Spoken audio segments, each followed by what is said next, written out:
அதிர்ஷ்டம்னா என்னன்னு உங்களுக்கு தெரியாதா? உங்களுக்கு தான் இந்த வீடியோ. 100 days 100 life lessons டே 7 இன்னைக்கு. ஒரு காய்கறி வியாபாரி தன்னோட வாழ்க்கையில ஒரு அதிர்ஷ்டம் கூட இல்லைன்னு சொல்லிட்டு வருத்தத்துல இருந்தாரு.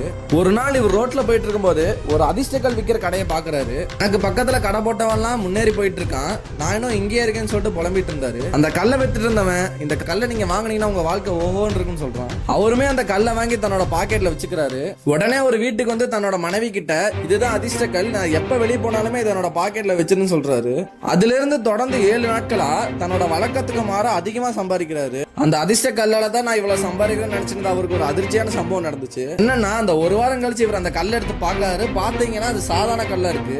உடனே பதறி போய் தன்னோட மனைவியை கூப்பிட்டு கேக்குறாரு, என்னோட அதிர்ஷ்ட கல் எங்கேன்னு. அதுக்கு அவங்க சொல்றாங்க, நீங்க கொண்டு வந்த முத நாளே நான் அந்த கல்லை நான் தொலைச்சிட்டேன், உங்க மனசை கஷ்டப்படுன்னு சொல்லிட்டு நான் ஒரு சாதாரண கல்லை அதுல வச்சேன்னு சொன்னாங்க. தன்னோட கடின உழைப்பால அந்த வாரம் ஃபுல்லாவே அதிகமா சம்பாரிச்சு அவரு அதிர்ஷ்ட கல்லால தான் நான் இதை சம்பாரிச்சேன்னு நினைச்சிட்டு இருந்தாரு. இதே போலதான் அதிர்ஷ்டங்கிறது ஒண்ணு இல்லவே இல்லை. நம்ம எவ்வளவு கடின உழைப்பு போடுறோமோ கண்டிப்பா நம்ம அதில் சாதிப்போம்.